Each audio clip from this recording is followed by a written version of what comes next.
Rudy's Revelation.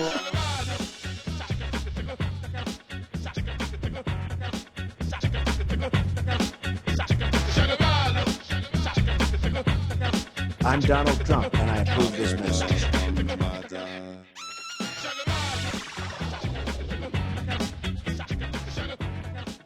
Hey, everyone. Welcome to the podcast. It is February 20th, Thursday. All right, so let's get into the headlines for today. Thursday, there is quite a dust-up in the foreign diplomacy realm.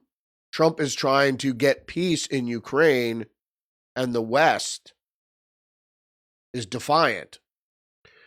So obviously NATO still wants the war, so we're going to lead with that today. So let's get into the headlines for today, February 20th, 2025.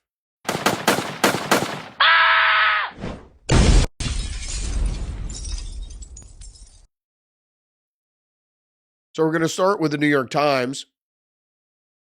Zelensky and Trump trade blows as feud escalates over peace talks.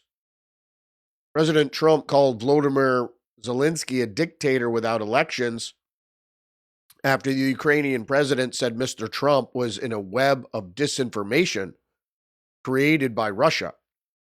It's funny he says that because actually Ukraine and the West are the ones that have been weaving the more sophisticated propaganda. Somebody came out recently and said, oh, Ukraine has the most sophisticated propaganda. But it turns out that Ukraine doesn't have sophisticated propaganda. The West does. Everything that Ukraine is credited for on the battlefield and otherwise, that Zelensky is just a puppet. He is an extension of the West. The Express reports Trump rips into Zelensky in unprecedented attack as he brands wartime leader a dictator. On Tuesday, Donald Trump had already asked Ukraine to hold elections, seemingly blamed the war on Kiev. Now, Trump took a little liberty there as he tries to shift blame. Realistically, the blame doesn't go to Zelensky himself. He's just a puppet, but it certainly goes to the West and NATO. Nobody wants to discuss this, but we discussed it last night in episode 106 of Tuesdays with Perry, on a Wednesday edition of Tuesdays with Perry. So you should listen to that, and we get a little more in depth about what's happening there. All right, so let's move on to the next articles. Speaking of propaganda, the captured news organization Politico, and this is the Europe edition of Politico. Russia rejoices as Trump goes full Kremlin. He understands our position, beams Moscow's top diplomat Sergei Lavrov. So they met Lavrov in Saudi Arabia, Marco Rubio, Mike Waltz, and some of the other foreign diplomacy team. And so the consensus coming out of the global deep state seems to be that the Russians schooled Marco Rubio and Mike Waltz as being sophomoric, but that's not the truth. The truth is, if you do not recognize Russia's concerns, there's no way there's going to be peace. The narrative, the successful narrative coming out of Ukraine and out of the West is that Russia had an unprovoked attack into the eastern frontier of Ukraine, seemingly to reconstitute the Soviet Union. They want to take over all of Ukraine because they're trying to reconstitute the Soviet Union. As we explained last night, Perry and I, that can't be further from the truth. The reality is that not 1 inch eastward was the call at the fall of the Soviet Union. And so there's no way Russia is going to give up Crimea. The whole point of the invasion was to create a buffer zone to protect Russia's access to Crimea, to protect it, because they're not giving up Crimea, period. So that leads us to our next story, which is breaking here from Reuters. So Reuters reports U.S. will not co-sponsor UN motion backing Ukraine. Well, what is the UN motion? First, I have to get into the fact that we're talking about globalists. And no, globalist isn't a euphemism for Jews. Globalists is actually referring to the neoliberals, what the socialists used to call internationalists, because socialists are internationalists. It's actually it's a secret, or it's a covert operation to conquer the globe through ideology. And the ideology of socialism was marred through Soviet communism, but now they're trying to revive it through postmodernism and anarchism and a lot of nihilism and a lot of other, but particularly secularism. So the globalist United Nations is who their logo is a dove on a light blue background. So they're supposed to be for peace, the UN as peacekeepers, but they're openly trying to thwart the peace process by making this declaration. You gotta wait a second here for me. So the declaration they made, I had to add this last minute, so bear with me, was to protect the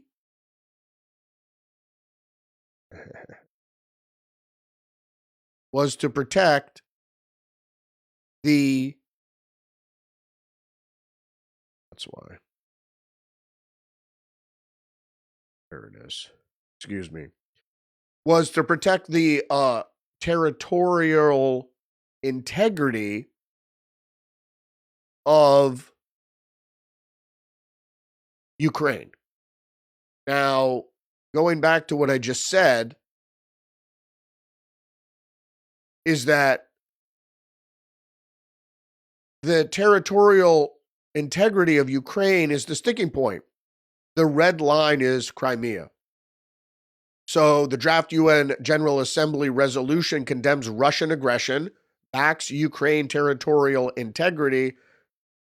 One source says resolution being sponsored by over 50 countries, but the so-called anonymous source won't identify what 50 countries, as the U.S. position appears to reflect widening public split between Trump and Zelensky. Here's the deal. The West and the globalists, the UN, the WEF, the European Union, they all want to fight Russia in a war of attrition forever. We have always been at war with East Asia. The reality here is that this is a move by NATO and the West to permanently undermine Russia. They will not go back. They know if they want peace that they will have to cede Crimea to Russia. As I mentioned many, many times, strategically, the Russians want Crimea to protect their Black Sea fleet, which is their only European projection of power into the Middle East and into the East, into Europe. Their only other naval ports are, they do have some in the Black Sea, which they have incongruous territory on the Baltic Sea, excuse me. But that is subject to ice, etc., because of its geography. Similarly, in the northern Pacific, in Kamchatka, they have naval bases there, but also those are in icy climes. So when they talk about warm water port, that the Black Sea is the Russians' only warm water port, that reflects the fact that it doesn't freeze in, that you need icebreakers to keep clearing it out to deploy your Navy. That's why the Black Sea, or Sevastopol in the Sea of Azov, that port there, is the only warm water port, which means it doesn't freeze over, for Russia's naval fleet, for them to project power. A military, and can't really say an economic power, but a military power of that size will never relinquish that. That's the sticking point. Anybody that tells you differently is wrong. I don't care how learned they are. They all know this, that the key to peace in Ukraine is NATO can't, Ukraine can't be part of NATO because that's a military alliance. The Russians said that Ukraine could join the EU, but it cannot be part of a military alliance whose belligerent and whose stated adversary is Russia. The military alliance known as NATO's chief antagonist is Russia. Why would Russia allow a military organization alliance that has its named adversary as Russia? Why would it allow it to exist right up at its borders? It wouldn't. And threaten its only warm water military naval base. It's a non-starter. So relinquishing or ceding the buffer zone that Russia created in the Donbass, which was the whole point of the operation, the military operation in the first place. They didn't want to take over all of Ukraine. Is the reason is to maintain control of Crimea and protect their Black Sea fleet. Period. If you're not willing to address that security concern, then we would never have peace. And that is what the UN and the globalists are trying to do. All right, more domestic news. Just the News is reporting Trump goes on the offense on inflation as polling shows public pressure to act. My problem with this, of course, is that inflation doesn't go away. So I wish there would be better messaging on that. Is that Trump promised to lower inflation? You can lower the inflation rate, but that doesn't lower prices. The reality is the disastrous financial economic policies of the Biden administration did it. They ruined the economy, period. And there's no way of getting around that, really. There's no way. So people have to address that, first of all. Prices will never come down. The only thing Trump can do is create a better economy that will raise wages and provide a more lucrative, beneficial economy for people living in the United States. The article goes on to say, in Just the News, inflation is back. Trump then pivoted to portraying the price hikes as a product of trillions in spending, which was true under the previous administration. I had nothing to do with it, he said. They spent money like nobody's ever spent it. They were given $9 trillion to throw out the window. $9 trillion. It was really $6 trillion too much. You could really point to $3 trillion that they didn't need. But over the Biden administration's years, they spent $9 trillion. And like I said, if you spend $9 trillion and your GDP is still tepid, 2 point something, you're doing something wrong. How can you spend $9 trillion and not spur the economy? It's the way they spent it. Also from Just the News, Democrats say Doge agenda is anti-democratic despite fulfillment of the campaign promises of Donald Trump. So Donald Trump made promises on the campaign. He was duly elected. He got into office and he's keeping those promises. How is that anti-democratic? It isn't. Fox News is reporting Trump floating returning 20% of Doge savings to the American people. Elon Musk said it would check with the president about $5,000 Doge dividends. Well, that's exciting. I don't know if it could happen. Perry and I talked about this last night, and a lot of us just say, keep the money, pay down the debt or the budget, get things better in line.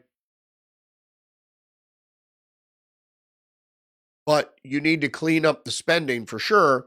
And part of the Doge dividend is this Zero Hedge article, how U.S. aid assisted the corporate takeover of Ukrainian agriculture. Now, I said this back in 2014. Is the West's interest in Ukraine, I've learned more since then, was primarily over agriculture because Ukraine is Europe's breadbasket. And my initial concern was correct when I said, oh, you know what that is? They want to get GMO into Ukrainian agriculture, and that has indeed been the case. But U.S. aid assisted corporate takeover of Ukrainian agriculture basically through the war and through the convergence of Ukraine becoming more friendly with the West, taking up all that debt and doing what they do to all other small global economies is the World Bank will come in and give you loans, and when you can't pay back the loans, they do what is called structural adjustments, which means they come in and take over industry. First state-owned industry, but then private industry as well. And so they've already been doing this. And groups like, I don't want to say Monsanto, but it's Bayer now, and other big ag companies, the big technological ones, are taking over the agriculture. You know, as they always say, they come in to the farms and they say, we can increase your output by X amount if you use these fertilizers and do all this stuff, basically poisoning the good earth. If you didn't know, most of the GMO stuff and the pesticides we use in the United States, they're banned in Europe. And so the only way that they could force their GMO agricultural products onto Europe is by taking over Ukraine and going, well, this is all you get. The Federalist is reporting congressional Republicans must codify Trump's executive orders to make them permanent. This indeed is important because, as they go on to say, executive orders can simply be reversed, which can be good since is what allowed Trump to undo former President Joe Biden's executive orders, like the one that turned federal agencies into Democratic get-out-the-vote machines. But many of Trump's vital executive orders, like protecting children from chemical and surgical mutilation, have already drawn lawfare attacks from deep blue states like Washington. So it is essential for Congress, the Republican Congress, the Senate, to act, to codify, to legalize the executive orders to make them more permanent. It's harder to undo a law, which legislation is, than an executive order. Now, this was also big news. Perry and I talked about it last night. This is the post-millennial Trump Transit Secretary Sean Duffy cancels Kathy Hochul's congestion pricing plan for New York City. I do not believe that it is a fair deal. Well, it isn't. What they're trying to do is help people.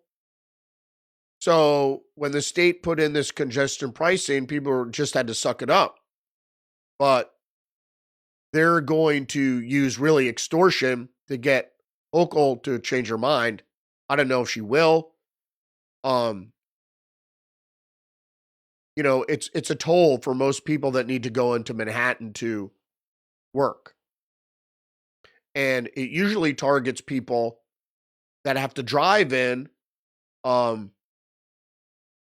people of less means. Because if you're, if you have means, you could always helicopter in to avoid paying the toll. But even people of great means, the toll, it's inconsequential. But for a lot of people that commute, every day you're incurring pricing cost to your commute, and that undermines your salary and your cost of living. National Review reports Trump administration designates 8 cartels as foreign terrorist organizations. And then the Federalist concurs. If the drug cartels are terrorist groups, Mexico is their state sponsor, which is the point. That Scheinbaum is really going to be under the gun because she will be considered a state sponsor of terror. So she'll have to do something to combat the cartels.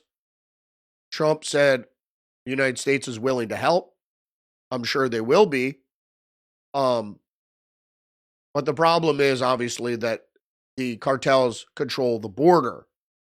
And of course, they're involved in narco trafficking and human trafficking, et cetera, which are all crimes against humanity, I guess you could say. All right, the Washington Times reports Panama sends U.S. deportees to Darien camp after they refuse to return to their countries. So this is problematic because what else is in the Darien province of Panama? The Darien Gap. What else is in Darien province of Panama? The start of the immigrant trail to the United States. So Panama sending U.S. deportees to Darien is like returning them to square one, to the start of the game. So if they're trying to get into the United States, they'll just turn north and head out. Federalist again, Trump administration vows to fight any schools that defy order to end DEI. And this is the same thing with Hochul. It's a little different because they're actually federal highways that Hochul is taxing for the congestion pricing into Manhattan. But it's going to be the withholding of federal funds. So what the blue states are planning is what they've already undertaken is that they are going to sue to get their money. Because Trump will go, okay, you don't want to listen to the Department of Education and stop the DEI programming, DEI hiring, DEI, the 1619 Project teaching that, as well as climate stuff and other LGBTQ issues for school children. If you don't stop all that, I'm going to cut off the funding, and then the blue states will sue. There have been some victories, though. Kansas, this is One American News reporting. In Kansas, Republicans override Democratic governor's veto banning gender transition procedures for children. So gender transition procedures, I don't know if this includes hormone therapy, but certainly children shouldn't be having bottom operations or top operations if they're girls. So we heard from Alex Karp yesterday. He's the Palantir CEO. Real Clear Politics is reporting pagans infiltrated our society and declared that everything good about America is bad. Well, the reality about this is, I don't always agree with Karp here, but he's true in the fact that pagans have infiltrated our society and have declared everything good about America is bad. But they inverted everything. And then they teach the children and the people, young people in university, the same thing, that they're there to be activated against, Western society, Western culture, and to throw out the baby with the bathwater. Because people found in the United States way back when killed Indians and had slaves, some reason today's society, which is the most beneficial for the poor and middle class, is America. So why, you would tear down, and the reason is to make it more globalist, is to adopt what the propaganda is suggesting is a globalist culture of world citizens that have to watch what they say, or else they might find themselves in jail.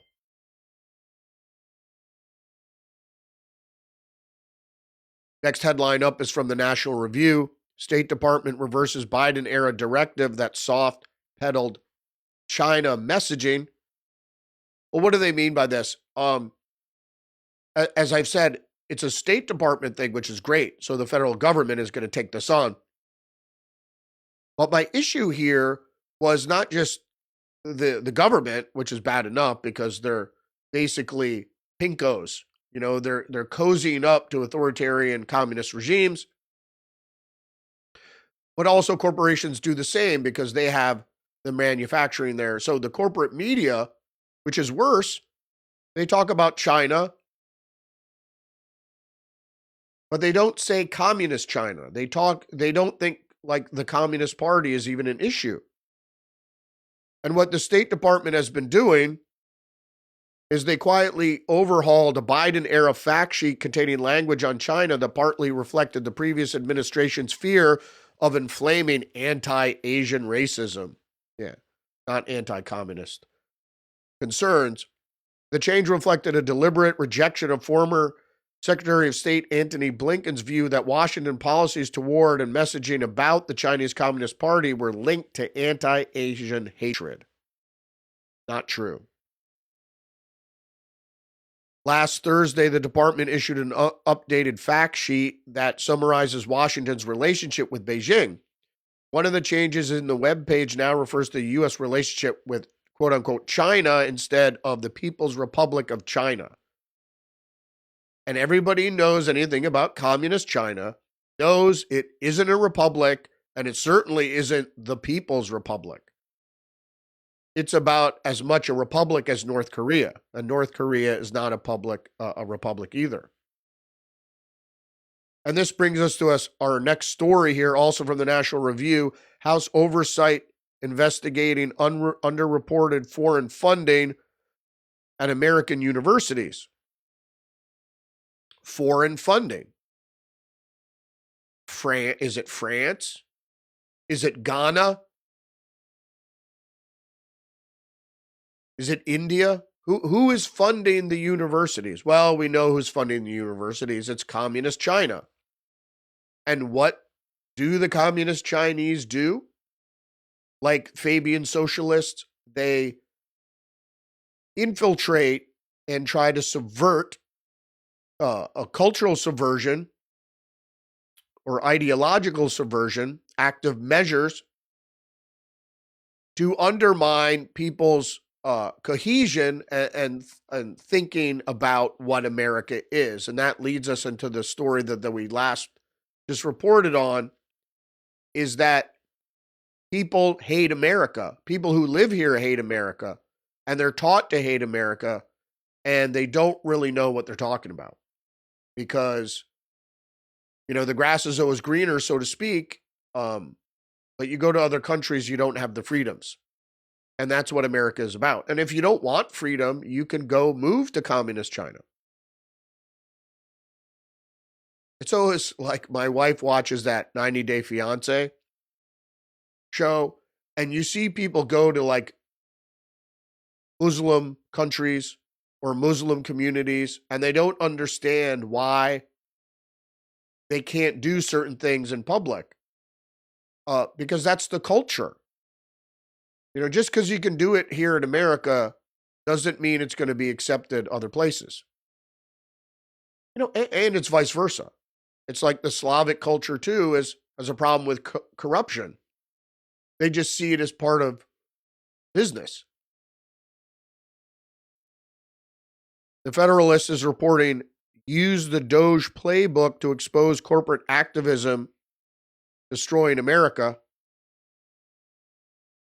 American corporations and their government regulators serve radical left-wing interests rather than common good. So it is an intricate web of funding. So if the government can't fund it, corporations will, and it follows a general agenda. So the agenda is fund NGOs who have the power to influence domestic populations and foreign populations without much oversight. NGOs can do things United States agencies cannot do.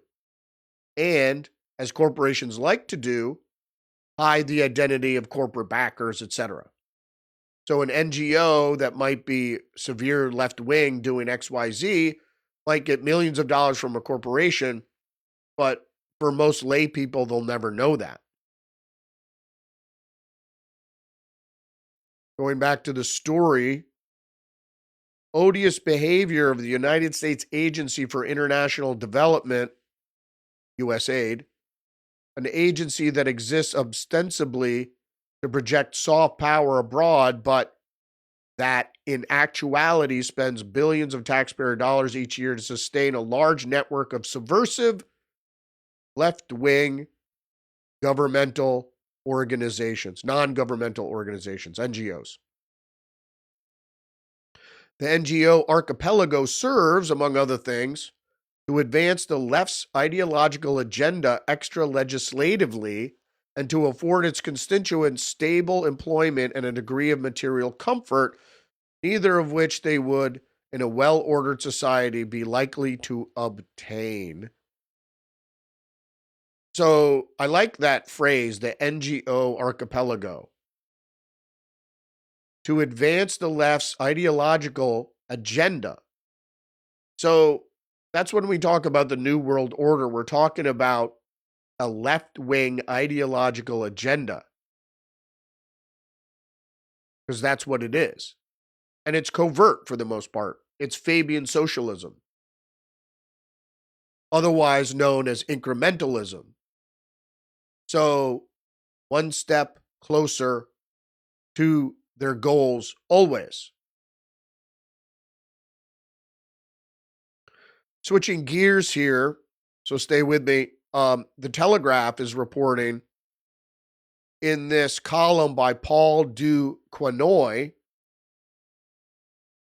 Margaret Brennan's CBS humiliation exposed everything that's wrong with left-wing media. Her claim that Nazis weaponized free speech to conduct a genocide was bizarre, ignorant, and embarrassing. Of course it was. If you didn't watch it, I do have the interview with the Secretary of State, Marco Rubio, on my YouTube page, so you can check it out there. It's relatively the whole interview. So, in talking about J.D. Vance's speech in front of the Munich Security Conference, Margaret Brennan said to Marco Rubio, he was standing in a country where free speech was weaponized to conduct a genocide. And the story goes on to say, she said a morally indignant and almost unbelievably wrong Margaret Brennan, presenter of CBS's News Sunday morning program Face the Nation, while she was interviewing U.S. Secretary of State Marco Rubio. She was directing her misinformed ire at U.S. Vice President J.D. Vance, who, as I mentioned, had a speech at the Munich Security Conference. And she did so to chide America's European allies for well-documented shortcomings on free speech. J.D. Vance did. So the story goes on to say, the politics informing Brennan's arrogant stupidity, however, are in plain sight as America's legacy media desperately grasps at straws to maintain its languishing credibility. And that's what I think it is. So my cherry on top is Margaret Brennan is a hardworking, and I think one of the best anchors of the Sunday talk. I'm not saying she's right. I mean, she's a propagandist like they all are, but I think she's smarter than all of them. But even smart people get tired. And I think she's just tired of weaving this anti-Trump narrative. And so when you get tired, you tend to make mistakes. Now, was this written out for her? It didn't seem like, it seemed like she ad-libbed it. But I think she was told that was the direction to go. So, the mounting attacks on Donald Trump or the right, the populist conservatism globally, and labeling them, the AFD or whomever, as Nazis and bringing up this Nazi specter all the time, I think now it's cried wolf. You've gone to the well too many times. And anytime you say Nazi or fascist, who said that recently? I think it was Jon Stewart. Fascist, fascist, fascist. You're going to be out of fascist bullets. So that was the case. They keep going to what helped them in 2020. Well, it's not 2020 anymore. It's 2025. And most of the people have woken up to, and I'm sorry to blather on, I promised I wouldn't do that, but they've woken up to the fact that, when you call wolf or you cry wolf, that exclamation isn't going to work for you for much longer. After the wolf, after people look for the wolf and there's no wolf, that's going to have less of an effect. But they don't have anything else, the left. So they have to stop Trump. He's stopping the war in Ukraine. How could he? Fox News is reporting Liz Cheney lambasts Trump over Russia-Ukraine, branding him the antithesis of all Reagan stood for. Former Vice President Mike Pence tweeted, "Mr. President, Ukraine did not start this war. Tear down this wall." All right. First of all, Liz Cheney knows better.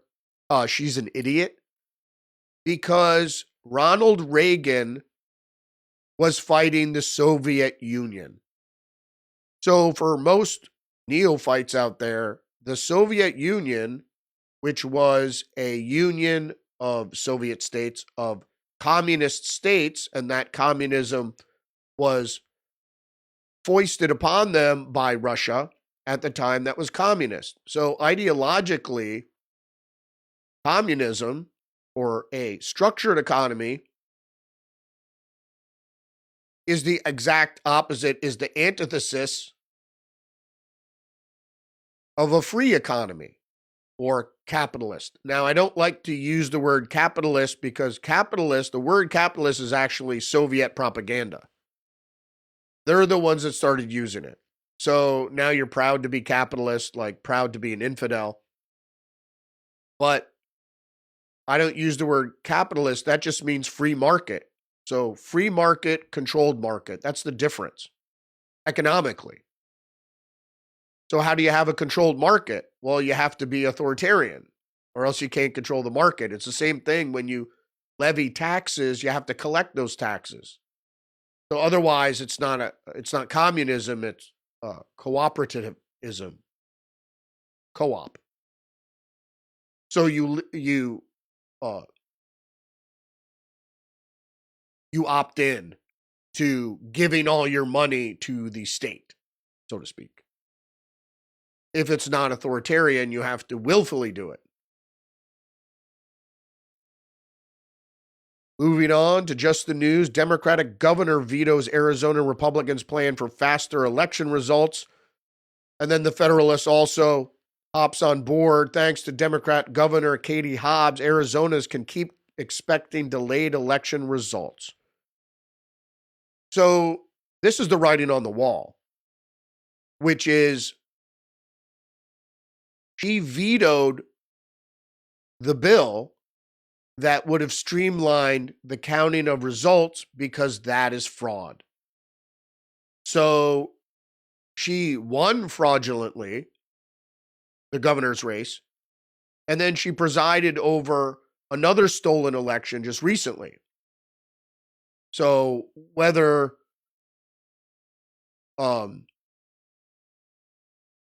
Carrie Lake was cheated out of a win, I don't know. I know Blake Masters had won way back when he was running for Senate there. But Arizona they do have fraudulent elections.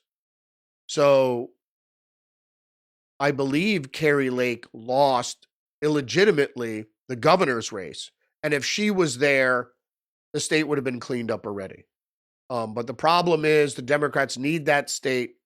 So by hook or by crook, they will keep the power there. And it's the same thing they did in supermajority states like the state I live in Connecticut and California, that once the Republicans lose a foothold, you'll never get it back because then the Democrats just pass legislation to be able to cheat.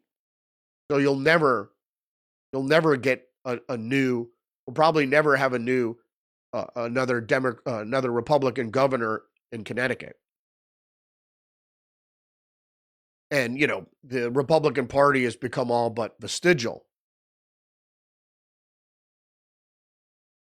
So NBC News is reporting 2 more staffers quit John Fetterman's office as Senator carves out his own lane with Trump. The imminent exit of 2 of Fetterman's longest-serving staffers continues a string of departures from his office over the past year. So I don't know what happened to him with his stroke, but he has come out a lot more moderate than he was before his stroke. Now, is this political posturing? Maybe.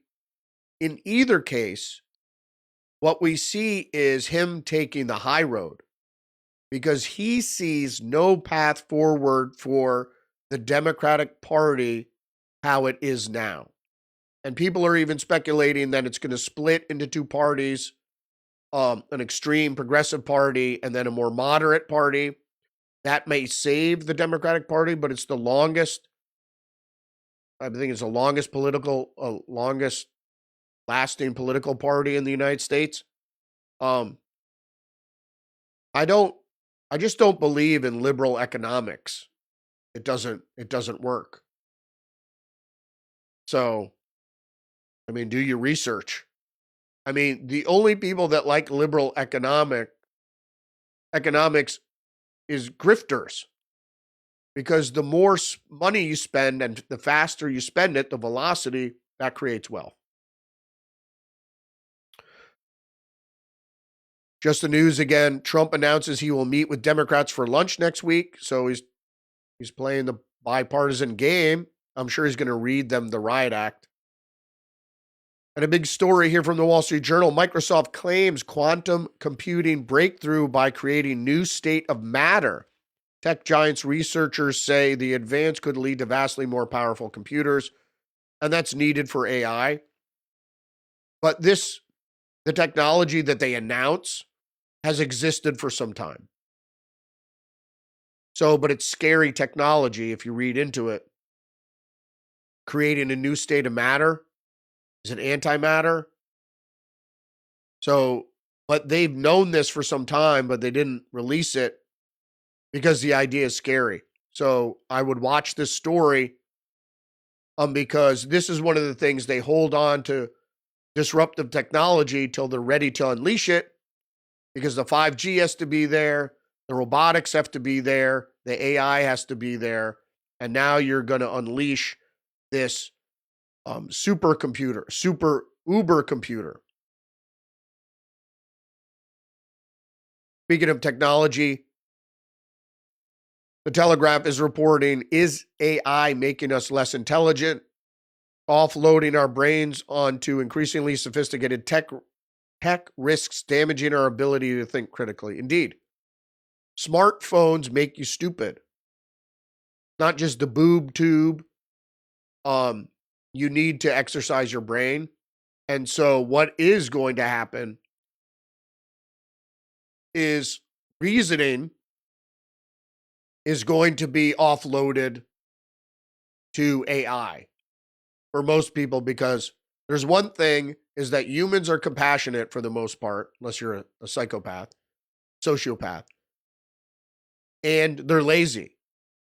So if you can do something easier, you'll always do that. It's like, water finds the root of least resistance.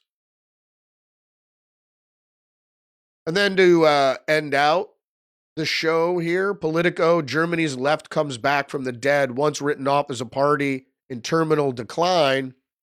They link is defying expectations with youth-driven resurgence. The left is doing everything they can to revitalize themselves.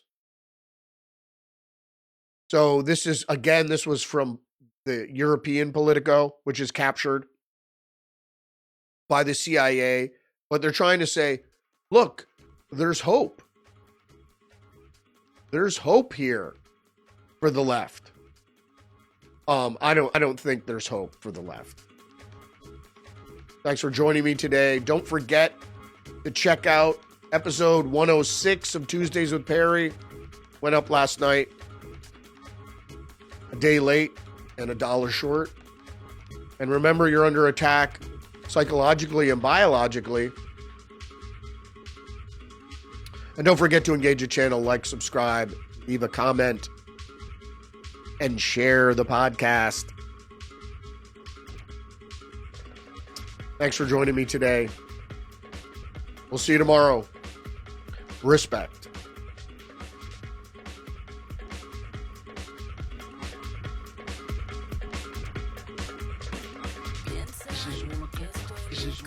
This is all a conspiracy. Don't you know that it's a conspiracy?